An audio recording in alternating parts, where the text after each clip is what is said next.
Voltamos com o terceiro e último bloco do programa Direito em Foco pela Docum TV, que hoje tem como convidado o professor Ivan Barbosa Martins, tratando do tema Direito de Vizinhança.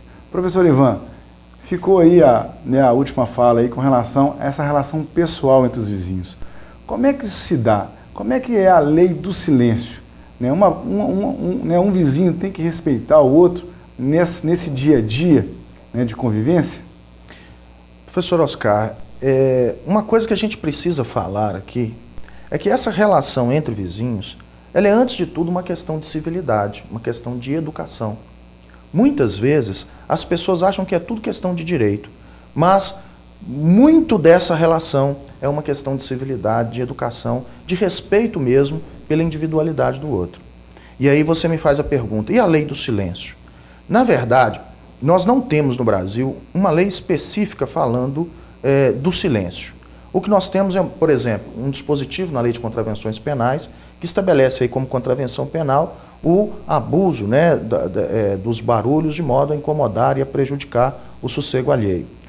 Minas Gerais tem uma lei estadual, salvo engano, a 7.302, que trata do silêncio e estabelece um horário entre 7 e 22 como sendo o horário para as atividades normais, e a partir desses horários, o extrapolar desses horários, os ruídos têm que diminuir a fim de não prejudicar o direito dos outros, né, moradores, dos outros vizinhos. Isso tem um motivo que é até de saúde. O barulho, ele atrapalha o sono, e mesmo para aquelas pessoas que consigam dormir com barulho, esse sono não é um sono de qualidade. Então, é preciso respeitar esse direito. Mas lembrando, isso passa muito antes por uma questão de educação, de conscientização entre os vizinhos, a fim de que um respeite, né, a individualidade do outro e tente agir de maneira mais ordeira. Lembrando que se isso não for respeitado, cabe aí, né, a medida judicial que for adequada ao caso concreto. Viver em sociedade, às vezes, é viver em conflito.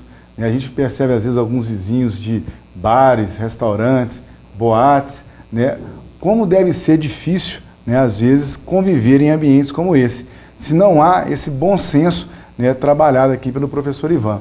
Essa questão, né, dessa relação pessoal entre os cidadãos, né, por exemplo, quando a gente mora, né, numa rua normal, entre casas, é uma coisa. Isso é mais complicado, por exemplo, em condomínios? Sim, o condomínio, ainda mais do que num bairro de casas baixas, ele é mais complicado. Por quê? Porque ali as pessoas estão morando de parede com parede, dividindo paredes. Eles estão muito mais próximos. E, às vezes, o que ocorre no apartamento vizinho reflete no apartamento daquele outro proprietário de maneira muito vívida. Os sons, os ruídos vão estar ali muito presentes.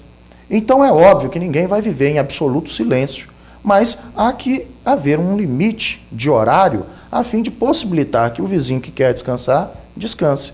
Então, nesse aspecto, os vizinhos têm que se conscientizar que não é tudo que ele pode fazer dentro da propriedade. Ainda há arraigado na mente do brasileiro a ideia daquele direito de propriedade absoluta. Eu estou dentro da minha casa, eu posso fazer o que eu quiser. Não é bem assim. O direito não tolera mais um uso da propriedade como um direito absoluto. O senhor disse em relação à vizinhança de parede com parede, mas nós temos os prédios, né, que é, né, o seu teto sendo o chão, né, do vizinho de cima.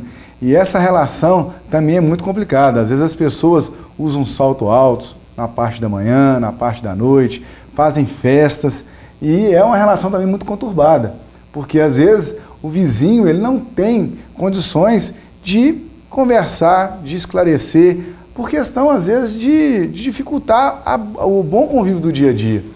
Como essas pessoas que sofrem dia após dia esse tipo de problema, como elas podem resolver esse problema?